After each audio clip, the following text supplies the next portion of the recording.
سب سے پہلے تو میں آپ حضرات کو سب کو عید کی مبارکباد پیش کرتا ہوں کہ اللہ تبارک و تعالیٰ نے رمضان کو خیر و عافیت کے ساتھ گزار کر آج عید کا پرمسرت دن ہمیں نصیب فرمایا۔ ہماری کامیابی یہی ہے کہ اس دن میں بھی وہ کام کریں یا اس طریقے سے کریں جس طریقے سے حضور اکرم صلی اللہ علیہ وسلم نے کام کیا ہے یا کام کرنے کا ہمیں حکم فرمایا ہے۔ اصل چیز ہے اللہ تبارک و تعالیٰ کی رضامندی۔ اللہ تبارک و تعالیٰ کس چیز سے راضی ہوتا ہے، کس طریقے سے راضی ہوتا ہے، انسان کتنا ہی سوچے اس کے دماغ میں یہ طاقت ہی نہیں کہ اللہ تبارک و تعالیٰ کی رضامندی کو اپنے دماغ سے وہ سمجھ سکے۔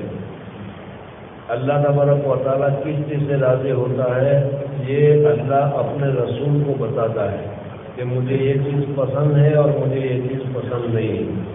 رسول جو ہوتا ہے وہ اللہ تبارک و تعالیٰ کی پسند ہی کے اوپر عمل کرتا ہے اور اسی طریقے سے وہ زندگی گزارتا ہے۔ کوئی بھی کام اس کا اللہ کی رضا کے خلاف نہیں ہوتا۔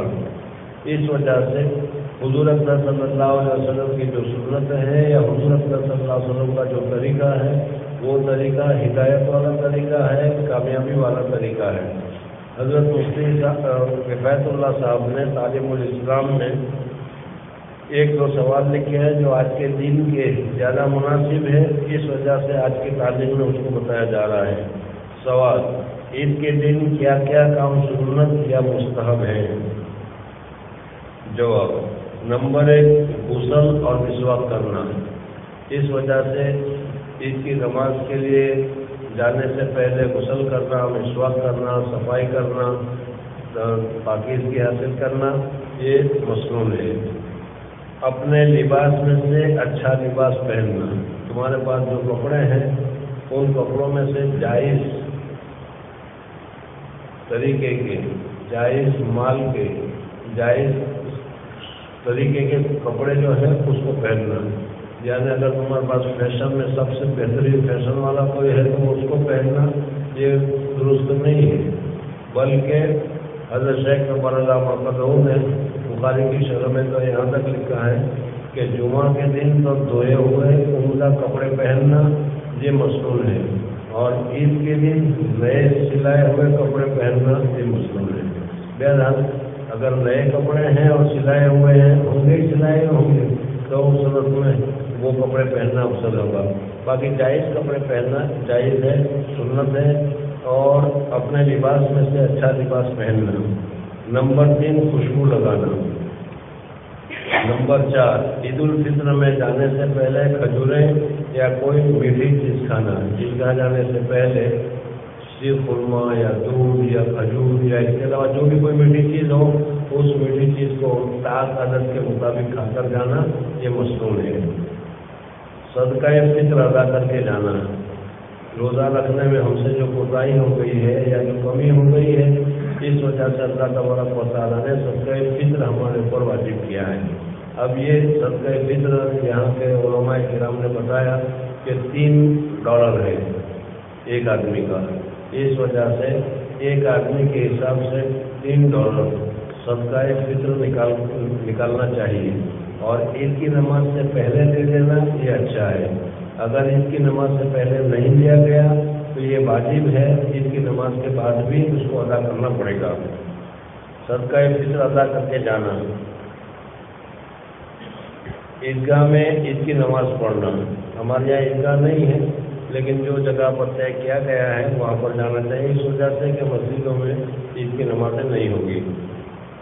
پیدل جانا، اور چونکہ وہ جگہ دور ہے اس وجہ سے سواری میں جانا پڑے گا، اس وجہ سے سواری میں بھی جانا درست ہے۔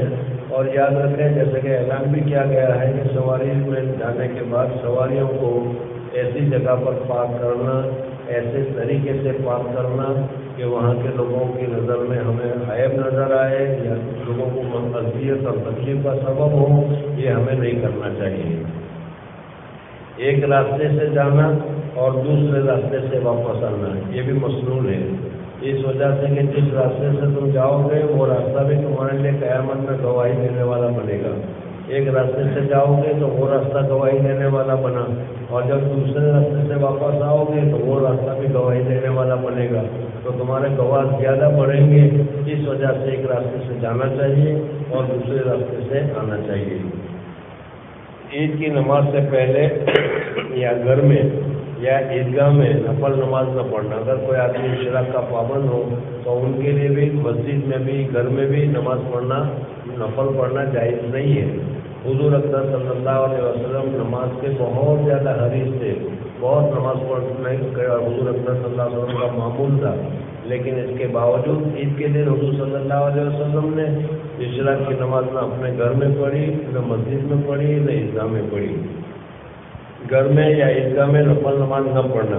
عید کی نماز کے بعد عیدگاہ میں نفل نہ پڑھنا۔ عید کی نماز کے بعد عیدگاہ میں نفل پڑھنا جائز نہیں ہے۔ ہم گھر میں آ گئے تو گھر میں آ کر تم چاش پڑھنا چاہو، نفل پڑھنا چاہو، مسجد میں آ گئے مسجد میں نفل پڑھنا چاہو تو نفل پڑھنا درست ہے۔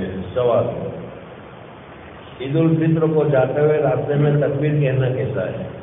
تکبیر تو یاد ہوگی، اللہ اکبر اللہ اکبر لا الہ الا اللہ اللہ اکبر اللہ اکبر وللہ الحمد۔ عید الفطر میں اگر آہستہ آہستہ تکبیر کہتا ہوا جائے تو کوئی مذاکرہ نہیں ہے، آواز سے نہیں کہنا چاہیے، اپنے دل میں اپنے سیزن تکبیر تشریح سے کہتے ہیں، اس کو پڑھتے پڑھتے جانا چاہیے، کوئی مذائقہ نہیں۔ اور عید الاضحیٰ کے روز تکبیر کہتے ہوئے اور زور سے تکبیر کہتے ہوئے جانا مستحب ہے۔ عید کی نماز واجب ہے یا سنت؟ دونوں عید کی نمازیں واجب ہے۔ جن لوگوں پر جمعہ کی نماز فرض ہے ان پر عید کی نماز واجب ہے، اور جو شخص نے جمعہ کی نماز کی ہے وہی عید کی نماز کی ہے، مگر عید کی نماز کا وقت زوال سے پہلے ختم ہو جاتا ہے۔ عید کا خطبہ نہ تو فرض ہے اور نہ نماز سے پہلے ہے، بلکہ نماز کے بعد خطبہ پڑھنا سنت ہے۔ اللہ تبارک و تعالیٰ مجھے اور آپ حضرات کو سنت پر عمل کرنے کی اور آج کا یہ مبارک اور خوشی کا دن سنت طریقہ کے مطابق ادا کرنے کی ہمیں سعادت اور توفیق نصیب فرمائے۔ سبحان اللہ و بحمدہ، سبحانک اللہم و بحمدک، نشہد ان لا الہ الا انت، نستغفرک و نتوب الیک۔